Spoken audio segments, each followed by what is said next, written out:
আমার শেষ শোনা বন্ধুরা, তোমরা কোথায়? সুধীর ভাইরা, তোমরা যে বাংলা দ্বিতীয় পত্রের মধ্যে 17 পৃষ্ঠা, 18 পৃষ্ঠা, 25 পৃষ্ঠা যে তেলবাজি করে যে রচনা লিখছিলা, তোমরা এখন কোথায়? কিভাবে লিখতে 17 পৃষ্ঠা, 18 পৃষ্ঠা?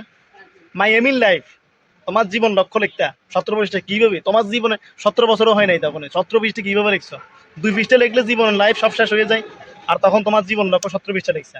বাংলাদেশ 6 ঋতু সম্পর্কে আসতো, ডিজিটাল বাংলাদেশ আসতো। আরে digital Bangladesh no, Bangladesh no, শুধু পৃথিবীর ইতিহাসে যত বিজ্ঞানী আছে, যত বিজ্ঞানের ভাষা সবকিছু যদি লেখো 17 পৃষ্ঠা তো হয় না।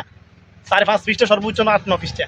আর তোমরা 25-26 পৃষ্ঠা যারা বাংলা রচনা লিখছিলা, এখন কত পৃষ্ঠা লেখো? দৈনিক কোথায় লেখো এত পৃষ্ঠা?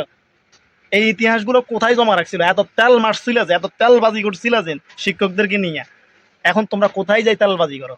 কার পিছনে তেলবাজি করো? জাতি তোমাদেরকে দেখতে চাই। আমার সেই ছোট্ট ছোট্ট সোনা বন্ধুরা, তোমরা যে তেলবাজি করছিলে বাংলাতে, ইংরেজিতে তো 2 লাইনে লিখতে না, 2 লাইন মাই সেলফও বলতে না, আর বাংলাতে তো উড়ে লাইতে 24, 25, 26, 27 পৃষ্ঠা লিখতে।